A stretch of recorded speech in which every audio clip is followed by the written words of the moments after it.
Hello, good afternoon, everyone. It's a pleasure to see so many of you in the room today. We have a lot of content to cover, so I'm going to start sharp. And let's go. What if you could visualize all of your company's KPIs in a clean and elegant way? This dashboard could be used to open all of your business meetings and help to lead to fruitful discussions. This example of comparison of metrics over time was created by Lindsay Poulter, which you may be aware of because she's going to be one of the finalists at the Iron Viz right after this session. So this is a great example of her work, and you'll see what she does under a high-pressure situation in the next 1 hour and a half. You may want something more classical, like this dashboard, where you have KPIs at the top and then some charts at the bottom showing the evolution of one metric. Here it's sales. And this is one of our Salesforce dashboard starter that we shipped with Tableau Online. If your boss asks you if you can put some indicators like a green light or a % evolution of your KPIs, of course that's also possible. In Tableau, we're going to see how to do this. And before we move into more technical content, I'm just going to introduce myself quickly so you know who's talking to you today. So my name is Jade, and I'm a product consultant in the Tableau Paris office. So this is not my first language. I hope you can all understand what I say. Thank you.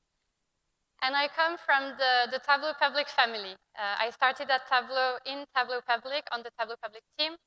And so everything I learned about Tableau Desktop, I actually learned from the community by reading blog posts and retro-engineering workbooks.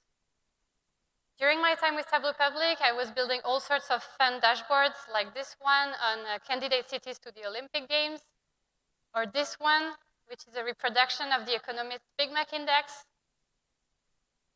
and a more personal one. This one is actually about feeding my daughter in her first month of life. So what you see on the vertical axis are days. Horizontal axis is hours of the day. And then each square is one feeding with the color and size coding the length, the duration of a feeding. So for this square, it would go something like this. It was one of 11 feedings in a day, and it lasted 40 minutes. And even for such a trivial viz, you will have some date calculations in there, LOD and date trunk. So we're going to see more of this stuff. And again, because the Iron Viz is right after, I just want to share with you that 2 years ago here in Vegas, I was the proud supervisor of winning contestant, Tristan Guillovin. And I really encourage you to run to the Iron Viz after this session because it's a great, great session, Iron Viz. All right. So what's in the program of today? First, even though it's an advanced session, I want to cover some basic concepts to make sure that we start on the same ground and we all understand what dates are in Tableau. Next, I will jump into Tableau Desktop and show you some use cases. And finally, I'm adding something to this session, which is Tableau Prep, because sometimes you cannot really solve your date problems directly in Tableau Desktop. You need some data cleaning, data preparation first. And so I'll show you an example that I had recently. And so, of course, the goal of this session is that when you go back to your desk on Monday, you can tackle one of those date challenges that has you scratching your head. Okay, so date concepts. First, I want to remind you that before you start any calculation, you actually have some date properties that you can set up at the data source level. So don't go and start shifting your dates to get your fiscal year, because here you could just decide when your fiscal year starts or whether your week starts on a Sunday or a Monday. You also have this default calendar option that shows either standard Gregorian or ISO 8601. And maybe that's not clear for you, so I want to just give you a quick recap of what's the difference between Gregorian calendar and ISO 8601. So the Gregorian calendar is pretty straightforward.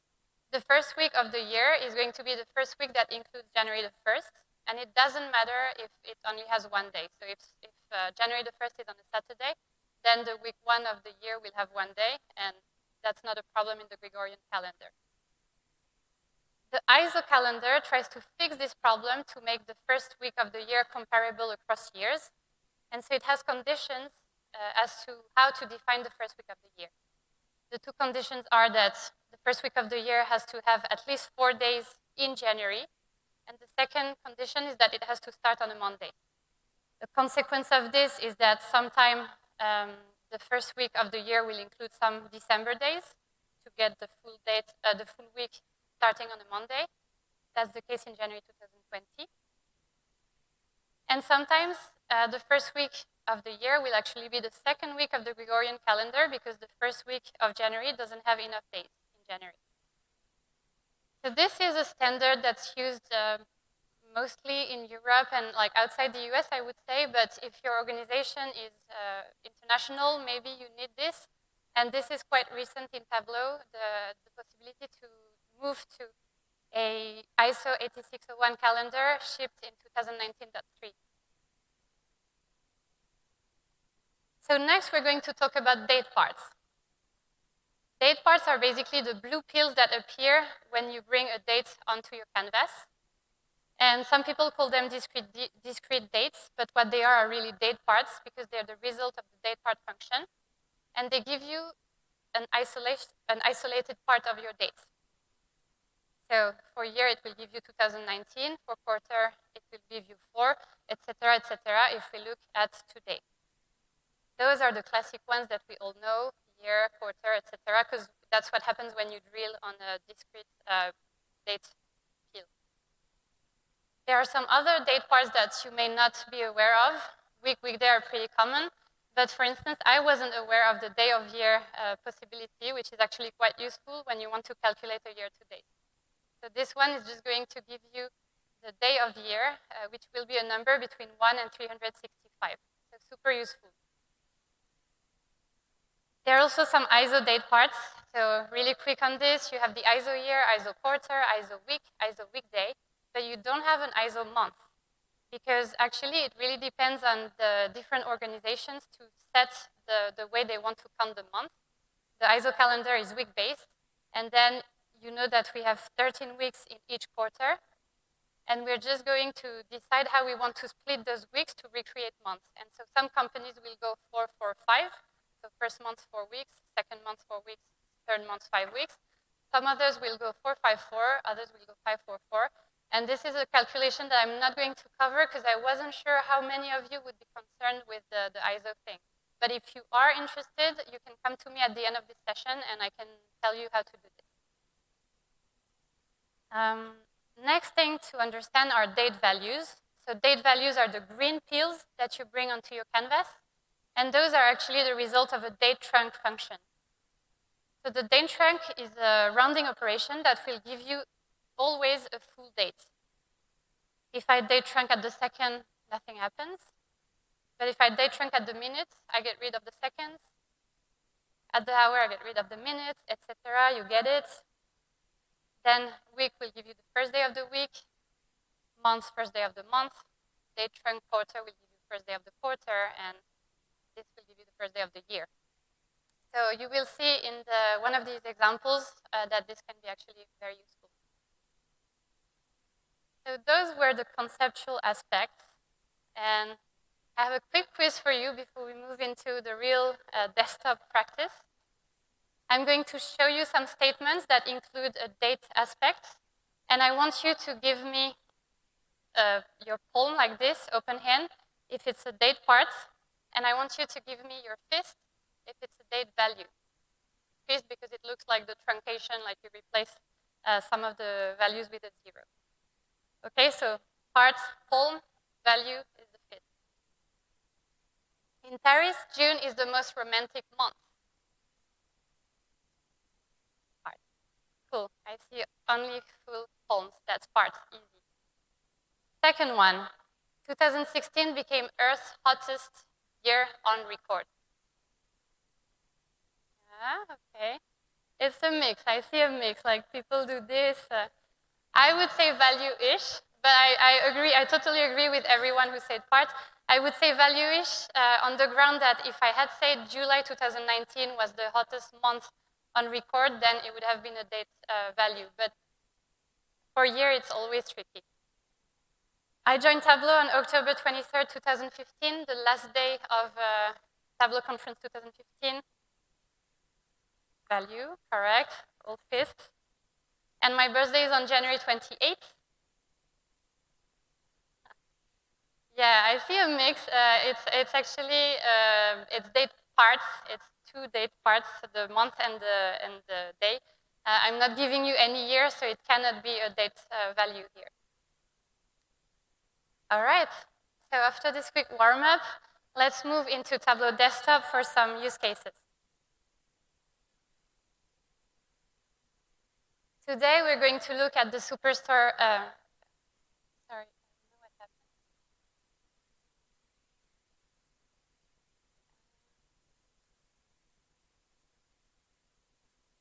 happened. So my laptop is showing the Tableau Desktop, but I'm still seeing the PowerPoint up there.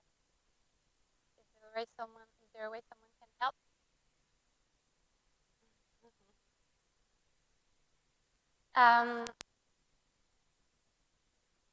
Okay. Right. Thank you. I was hoping for some help from the technical people, but thank you. So this is not going to be very easy because this is actually my demo, and if I have to do it over there, it's going to be tricky, but let's try. So the dashboard we're going to use today is this Superstore metrics dashboard. You all know Superstore, and this is really about learning calculation, so it was easier to be on something that everyone knows. And you see that we have different metrics related to the Superstore business. We have workdays to ship, new customers, number of transactions, and then some charts. And we're not going to rebuild all of those, but we'll focus on a few. And there will be a logical flow in the sense that we'll try to see how, for different kind of use cases, you need different types of calculations, be it row-level calcs, table calcs, or LODs. So let's move into the first example, which is going to be regional sales year-to-date versus previous year-to-date. That's the easiest one. That's why we start with this one.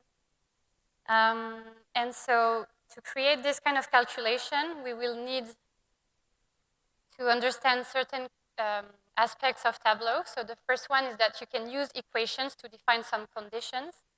And those conditions will allow you to isolate some dates and the metrics associated with these dates.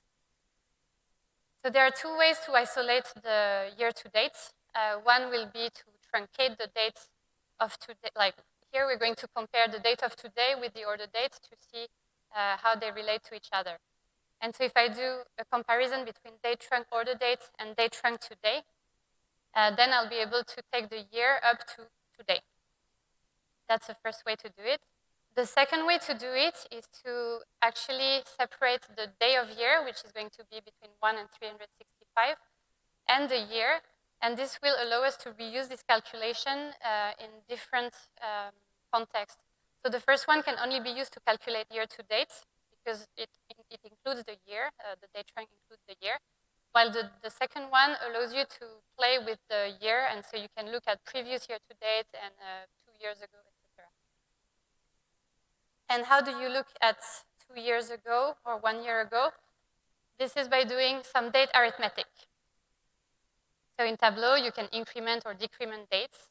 This can be done by just using date parts, your date, and plus or minus the value, or using the formula date add and specifying what date part you want to increment or decrement and what's your date. So let's build this year-to-date calculation together. Gladly, I have it here because typing and looking at this remote screen would have been really difficult. So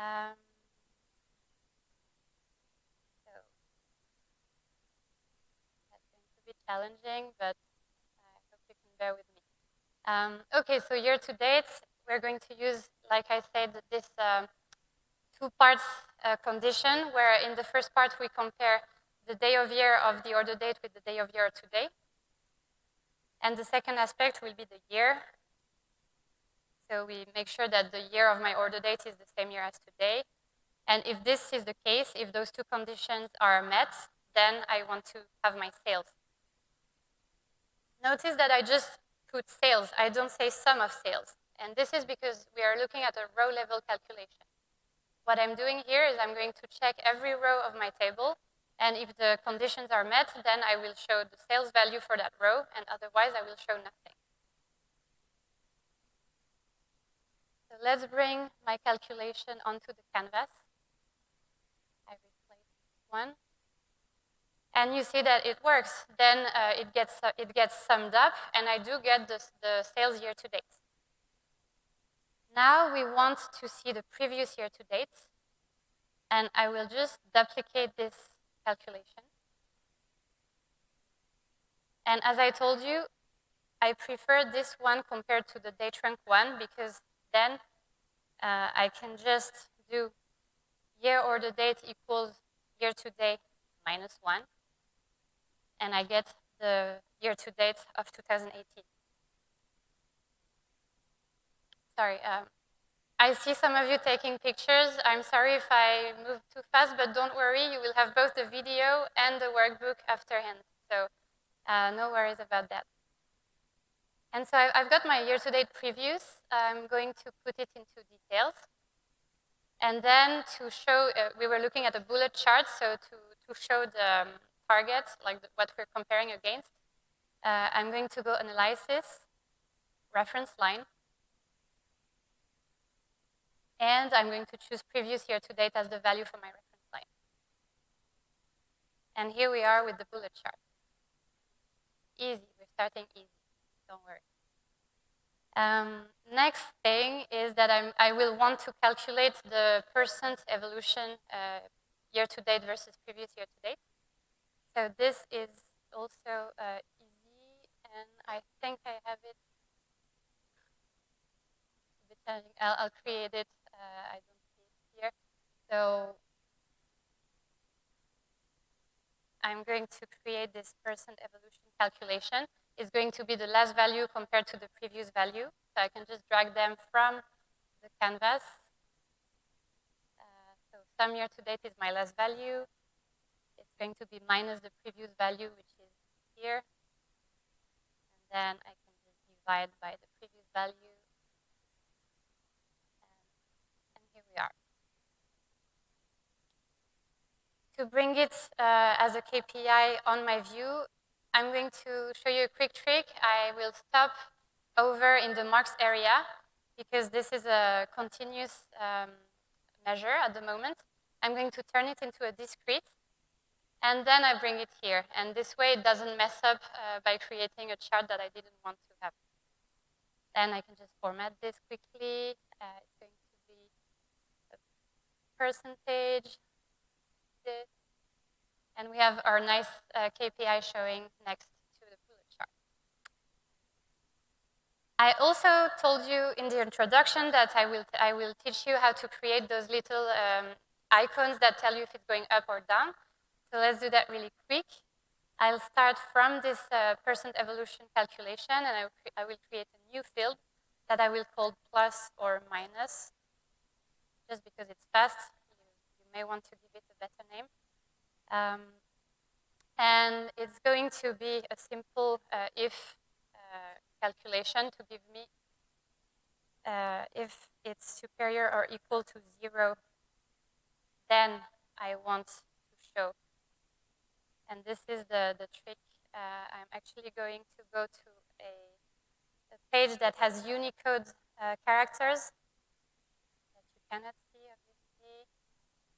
Okay, I'm just going to use these icons directly as text into my, my formula. So this is what happens if it's a positive value, and else I'm just going to enter the downward arrow and end. All right. And this I can just bring it next to this one. And here everything is positive, but you can be sure that if there was a negative value somewhere, you would get the downward arrow showing up. While I was sitting waiting for the start of the session, someone told me that they have a problem where if they want to change the year, they have to remake all the calculations. So I wasn't planning to spend a lot of time on this, but I'll still show it really quick to help solve this specific issue.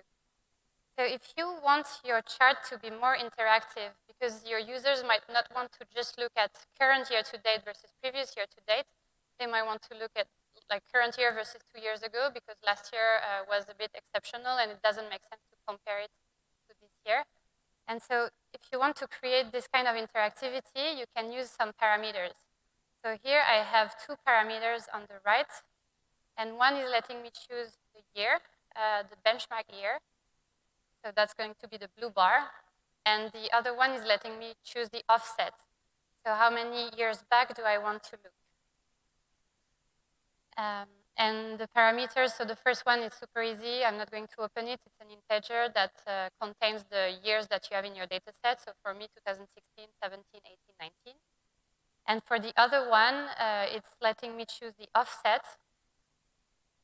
And here, the values that I have are 0, 1, 2, and 3, the offsets that I want to use to look at the previous years. And then I just put the text values so that it's easy for the users to understand what they will look at. Okay. So that was and then you can just update your calculations using those parameters so that you don't have to rewrite the calculations all the time. So that was our first example, taking it easy, entering the whole date frenzy. And now we're going to move into a second example, which is this spark line. It's also an easy one, but the reason why I wanted to bring it in the presentation is because it shows you that sometimes you can just rely on table calculations. You don't have to go crazy with complex date calcs. When you have all the data you need in the view, like here, you can just use date calculations to go ahead and create your graph. So here, no calculation at all. It's just the quarters, the sales by quarter, and by region. And so to create my spark line, what I need to do is to actually make that little spark appear. To make that spark appear, I need to isolate it in a way. And because the value is already there on the graphic, I can use a table calc. So do you know what table calc you would use if you wanted to show the last value? The answer is already in the question, right? It's last. There is this nice little last calc, and it's so easy to create that I'm just going to create it directly here in the view. So what we want is to isolate the last value, and the last table calculation is giving you the offsets of any row or column in your data compared to the last value. So here, if I just want to keep the last data point, I'm going to go if last equals 0. This means that I'm looking at my last data point. Then sum of sales. And I'm missing an n somewhere. Sales.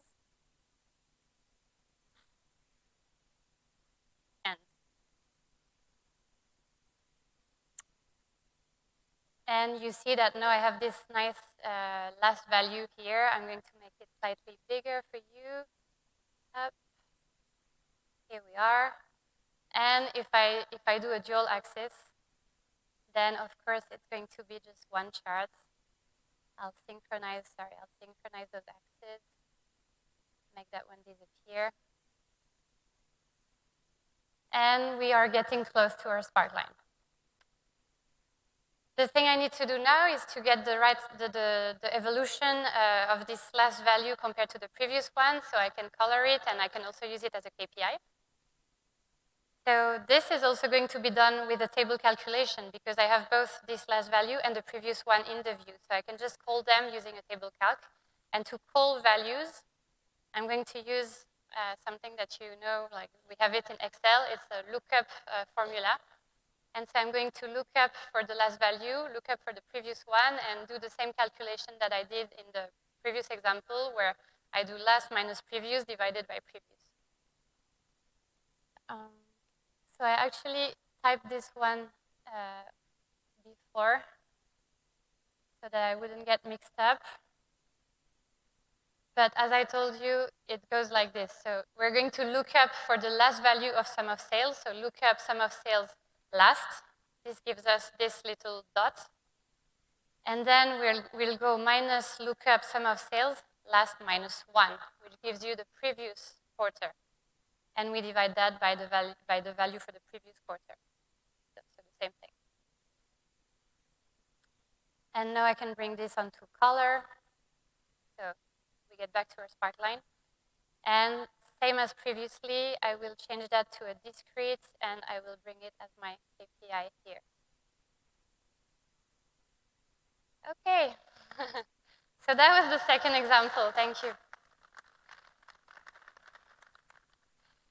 Second example, we stayed on the easy side of things for now. We're going to move into something that's more abstract.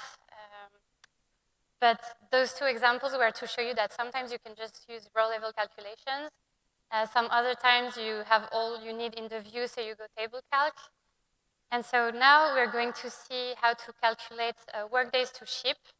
And so the challenge is that in the Superstore dataset that you all know, the order dates and the ship dates are not necessarily on weekdays. So sometimes they happen on weekends, and we need to find a way to exclude those dates. So the easy part of this example is the calculation of the time to ship. It's going to be a date diff calc that we probably all know. So date diff, you specify the date part, you put the start date, the end date. And what is actually going to be challenging is to exclude those weekends. So when something is conceptual and complex, I like to ground it into reality. So why do we want to exclude our weekends? Labor, yeah. And terms and conditions, right? When you order something for delivery, usually it will be said on the website that you will receive your shipping within 3 to 5 days, working days, weekdays. And so this is why we need to get rid of those weekends. And so again, you said labor. Especially in France, where we don't work on Sundays and seldom on Saturdays, even for businesses. So if I receive an order on a Saturday or a Sunday, I don't want to count it on that day. I want to consider that I received it on a Monday, right? So I need to find a way to move the dates that are Saturdays or Sundays for my order date to a Monday. So how am I going to do this? Before showing you the answer, let's think a bit. You remember that we have a date part called weekday that gives you a number between 1 and 7 for the days of the week. And so this way we're going to be able to identify the Saturdays and the Sundays. And then with a date add, we're going to be able to shift them. So it's going to look like this. So the first line is about the Saturdays. If the date part weekday is 7, that's a Saturday, then I'm going to add 2 days so that we fall on a Monday.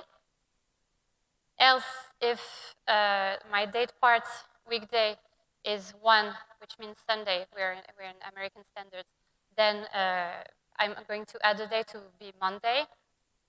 Otherwise, I'm just going to keep the same order date. End. Now let's consider the ship date. What if I shipped on a Saturday and a Sunday? I'm not supposed to, the mail is not working, but sometimes I do.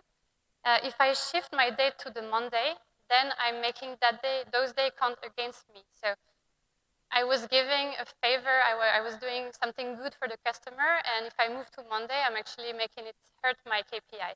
So what I need to do when I ship on a Saturday or a Sunday is actually to move 1 day back or 2 days back and move it back to the Friday. So that's a very similar formula. I'm just going to open it so you see it, but that's the same idea. If it's a Saturday, we minus 1 day. If it's a Sunday, we minus 2 days so that we fall on the Friday. And so now let's talk about calculating the workdays to ship. I can do a simple date diff in days between my new adjusted order date and my adjusted ship date. I do +1 because I want to count the order date, the day on which I received my order. But then I still have some weekends in between. So for instance, if we look at the second line here, we see that we received the order on Friday, we shipped it on Friday, and with the current formula, I'm still having the weekend in between. So the way I'm going to exclude that weekend is that I'm going to take the difference in weeks between those two dates. And because there are 2 weekend days in a week, I'm going to minus 2 times the difference in weeks. So this is what we have here. We have the date diff in day with our adjusted order dates and ship dates +1 to include the order date, to include the day on which the order was received, and then minus the difference in weeks times 2. I'll bring this to my dashboard and notice something weird happened. I was expecting that all of the time to ship in workdays would be smaller than the times to ship without excluding the weekend. And here I have this 12 days compared to 8 days before adjusting. This is because Tableau by default summed my formula. So it should be an average. But this tells us something about our data set. The fact that summing gives me 12 instead of 6 means that if you, I'm just giving you a reminder on the Superstore data set. But it means that I have more than one element for each order ID.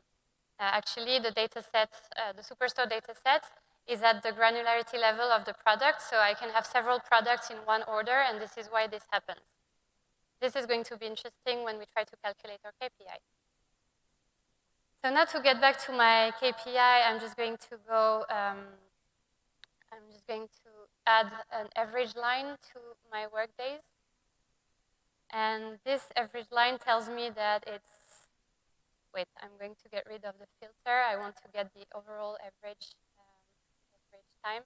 It says 3.6.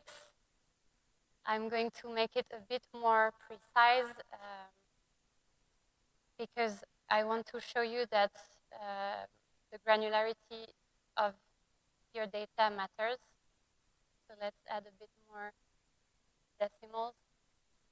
Okay, so now we see that the average workdays to ship is 3.617. And let's see what happens if I get rid of everything to keep only the average workdays to ship. So let me remove this guy. I'll remove all of those as well. And I would expect that I get the right KPI, right? But you see that I'm getting 3.622, which is different from my 3.617.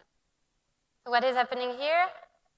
Exactly what I told you just before by bringing your attention to the fact that one order ID may include several products. Because of that, the KPIs might be different if you don't specify the level of detail. So if I don't specify that I'm looking at the order ID level, then my KPI will move. Here it's minimal. If I hadn't increased the number of decimals, you wouldn't have noticed. But sometimes if you don't pay attention, you will just get something plain wrong and you will get called out for that. So how do I fix this? I'm just going to go into the field directly and I will include the order ID in a fixed level, in a level of detail calculation. So include order ID.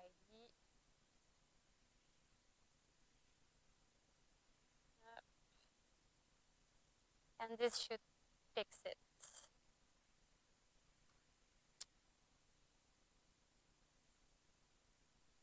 All right. If I change that into an average, let's see. Now we're back to 3.617. We're not done yet, but thank you. the last thing we want to do, if you remember our KPI, it was a comparison of workdays to ship this year versus the previous year. And so what we need to do is bring this notion of years into the view. So I'm going to bring the order date year into the view. I'm going to move that really quick, get rid of the average line. And I want to color my KPI depending on the evolution compared to previous year. So because I have all the values I need in the view, this can be done with a simple table calculation. I'll add the average here, and I'll make my table calculation as a % difference on top of it.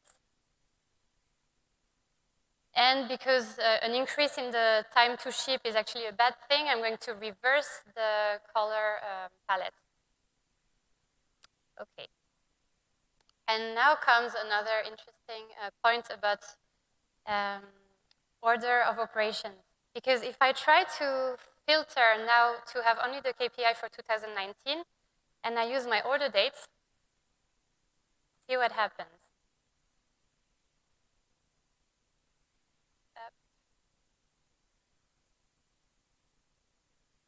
I lose the color. I lose the % evolution over time. Why is that? That's because table calculations, they get calculated, processed very low in the order of operations of Tableau. Dimension filters, they arrive before the table calculations in the order of operations.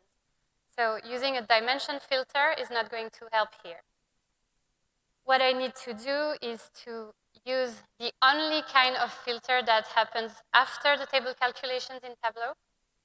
Any taker who knows what kind of filter happens after table calculation?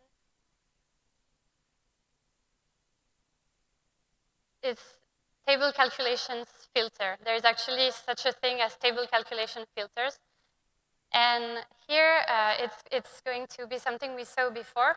If I want to keep the last value, you remember last is a table calculation, I can just use that last calculation to keep my last value. And so it would be last equals 0. This is a Boolean. Is it true or false? And then if I bring this into filter and I say true, then I keep my KPI with the % evolution.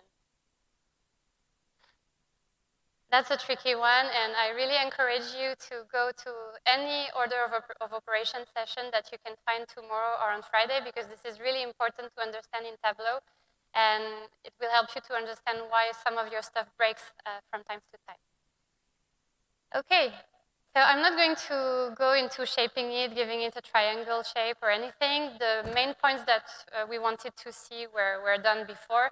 So excluding the weekends, fixing, like including the right level of detail, and remembering this thing that table calculations will happen after dimension filters. And so the only way to keep your table calculations in the view with a filter would be to use a table calculation filter. Okay, on to the last use case. And this one is going to be rather easy compared to what we just saw. This is a kind of graph that we actually use at Tableau to track our sales linearity. And so the idea is that we want to see quarter by quarter how we perform week after week. And it's an easy way to compare your quarters. The problem is that we don't have a date part that gives you the week number inside the quarter. We have a date parts that give you the day within the week, the day within the month, the day within the year, but we don't have a week within the quarter. So this is something we will need to calculate. And to calculate it, it's going to be the date difference between the first day of the quarter and the day of the order date in terms of weeks. So I'll open that formula really quick.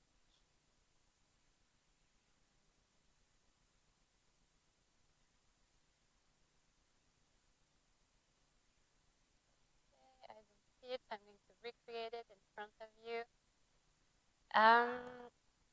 So it's going to be week in quarter. And it's going to be a date difference in weeks.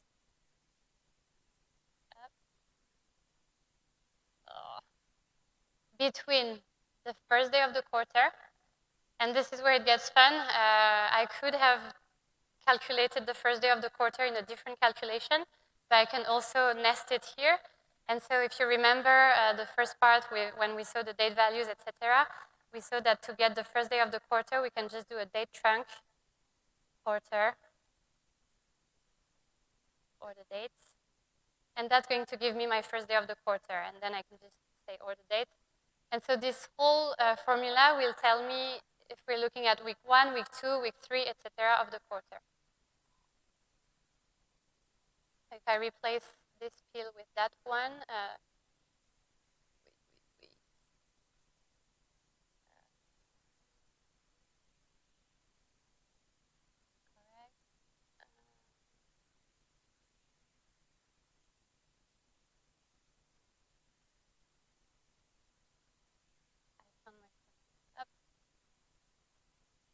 that's what we're going to get.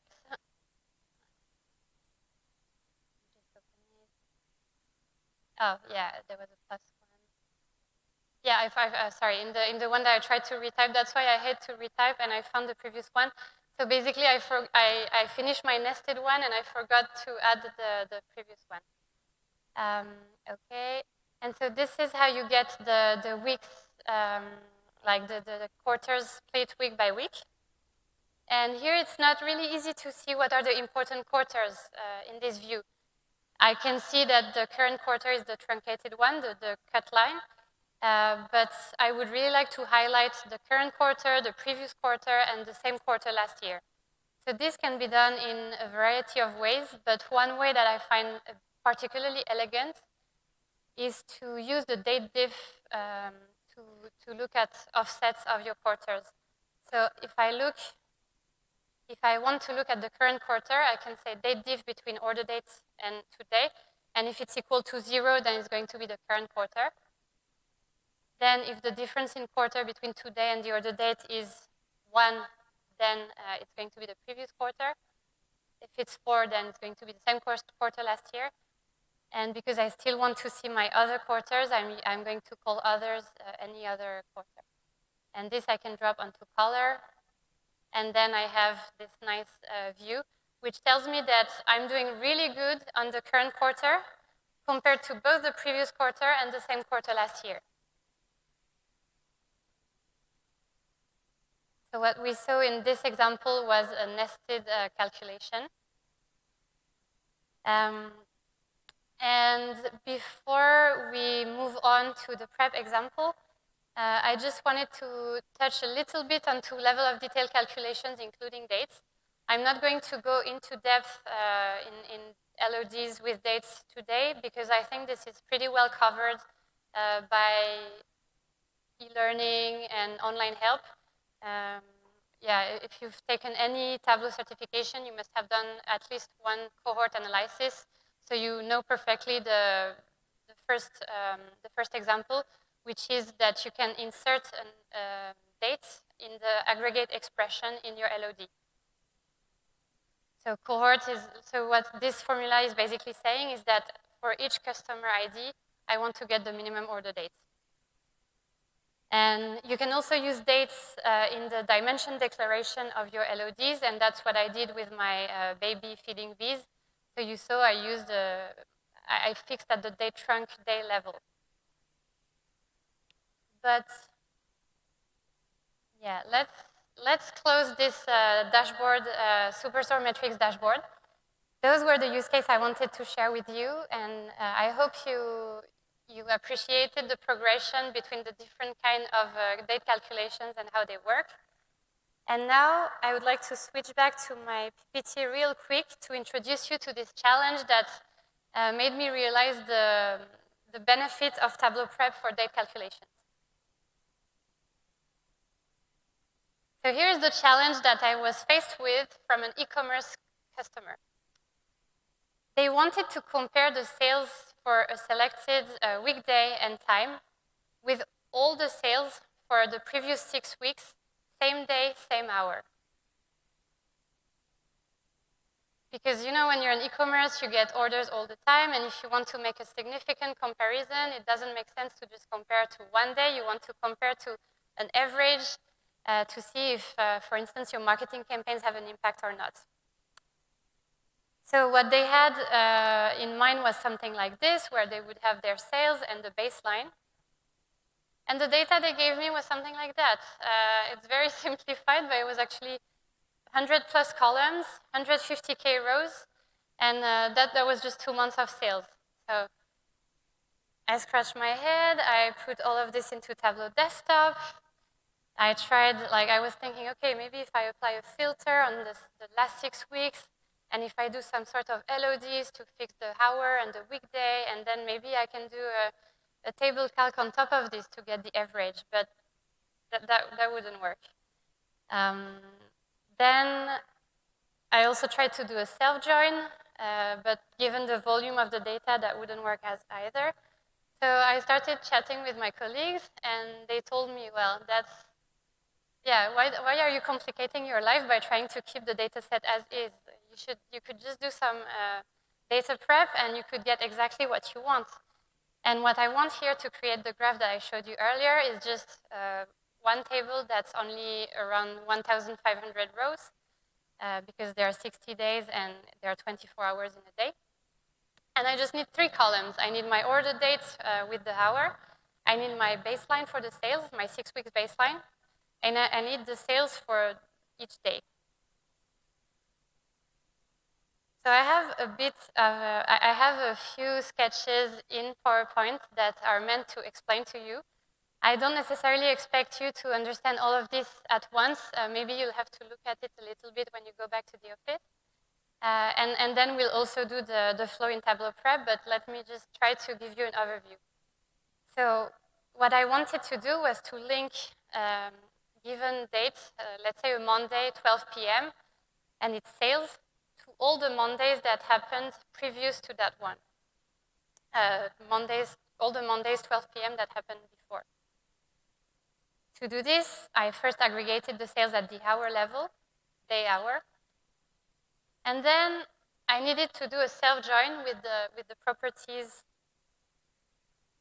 weekday equals weekday, hour equal hour, and full date on the left is superior or equal to the full date on the right. And this is going to be a self-join. So here, basically, the idea is that I want all of my dates from the left side. By date, I mean weekday hour.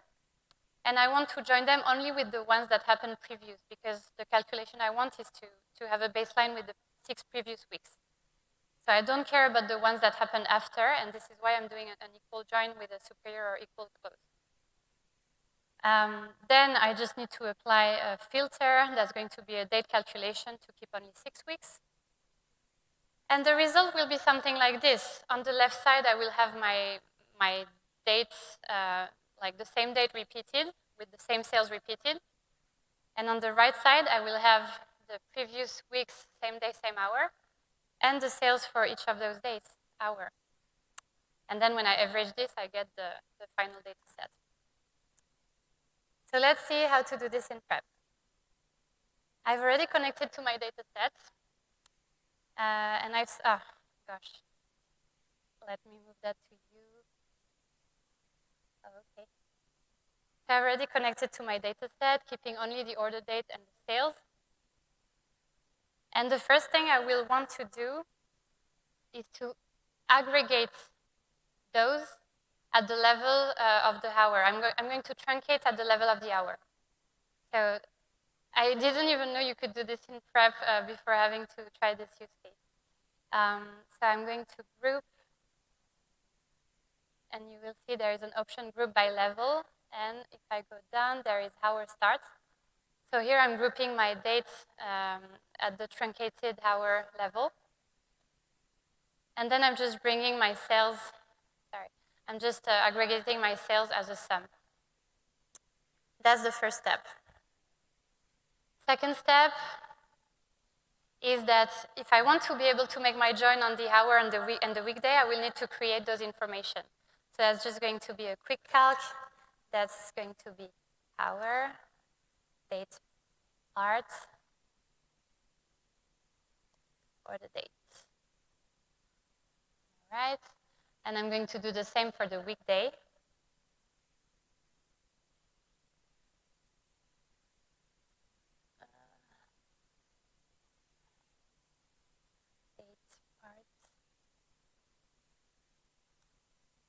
Sorry, it's a bit difficult to see weekday order date. All right. And so now I have the two, I have everything I need. So what I want is to do my self-join, and I'm just going to do something that makes everything easier. I'm going to copy-paste those 3 steps, and here they are. And now I can do my self-join. So join. By default, Tableau recognizes the weekday close. I'm going to add the hour. Up, up. And like I explained you, the order date on both sides, but I will make it an equal join, where I want the left side date to be superior to the right side date. And I want this to be a left join. Okay, we're almost there. So here's what we get. I'll get rid of any field that's duplicated and that we don't need. So I have my order date left side here, the sales that are associated to it, which I'm going to call intraday sales. And then I have my order date from the right side that I'm going to call order date right to avoid confusing it. And this one, I will call it baseline sales. Those will be my 6 weeks baseline. And now what I'm going to do is I'm going to filter on to keep only 6 weeks, because if we look at, if we take an order date from the left side, you will see that I have 1, 2, 3, 4, 5, 7, 8, 9 weeks of history. So let's filter, let's keep only 6 weeks. And I'm just going to create a new calculated field for that. So I'm going to call it 6 weeks only. And it's going to be a date diff in weeks between, remember, it starts with the start date. So here the earliest date is the right side date because of the way I define my join. And the end date will be the order date. And the condition, I want to keep only the rows where I have 6 weeks or 6 weeks, of data. So I want the date diff to be inferior to 6 weeks. I have this field that's created here. I'm just going to keep the true values. And if I look again to my the same dates, you see that now I only have 6 weeks of data. So last part is going to be to aggregate those. So I'll use the order date for my dates. It's at the right level. You see it's day and hour. And then I'm going to average my intraday sales. Remember, the intraday sales were the sales on the left side of the join. It's the same sale repeated, so it's going to give me the same value as the single row. And the baseline sales is the 6 weeks of history, and taking the average of this will give me my 6 weeks baseline. So I'll just, average this.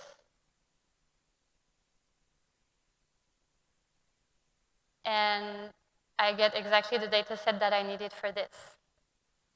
So to prove it to you, I can quickly open this in Tableau Desktop and rebuild this baseline view. So you know I actually solved the challenge. Because for now, you just saw I created a prep flow. So remember, it was the hour of the day as the horizontal axis. Then we have the baseline and the intraday sales on the same axis. Those are computed as a running total. And then I can choose the day that I want to look at. So it's a month, day, year value. Let's take one randomly. And let's show our filter.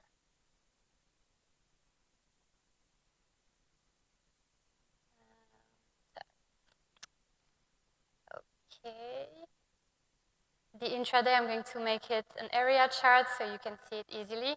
And so yeah, what they wanted to see is this kind of chart where they can see that here they're having a really bad day because consistently the sales of the day are lower than the average, and some other day they will have a good day. But I know I cannot cheat you, so I'll show you early dates, and you see that here it's the same value because I don't have 6 weeks of history in August.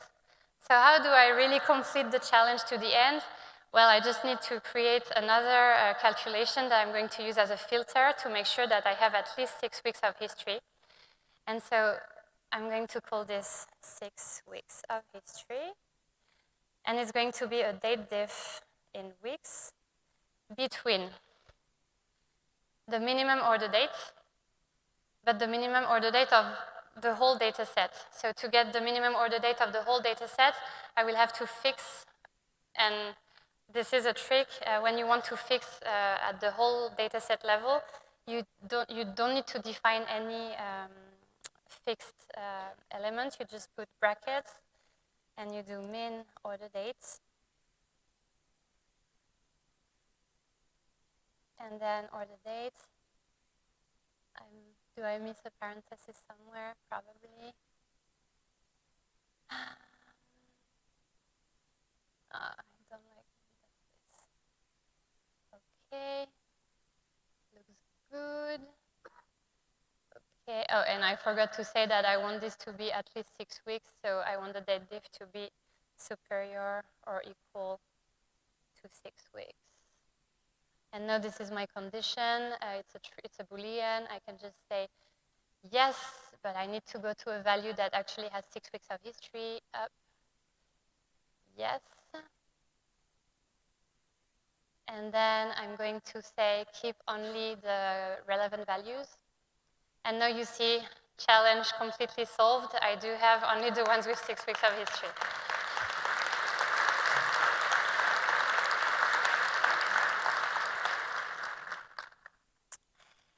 All right. So that's, we're reaching the end of the session. Here are the few key takeaways to make sure you remember the important things. The first one is that the right calculation syntax will depend on what you have in your data and in your view. So we saw row-level calcs, table calcs, LODs. Then another thing is that you keep your KPIs at the top and make them visual. That will help your users. And the last takeaway is that you should really go play with Tableau Prep if you haven't done it yet. And to help you get started, I included a link to the blog Prep in Data, which is an initiative from the community led by Carl Archin and Jonathan Allen-By. And it has lots of challenges, 1 challenge a week. And I think week 35 is actually a date challenge. And now I challenge you to go and recreate 2 examples from this session using your own data. Thank you for your attention. Please complete the session, and you can do it once you're already in the Iron Viz seated next to the stage. I won't mind if you don't do it right now.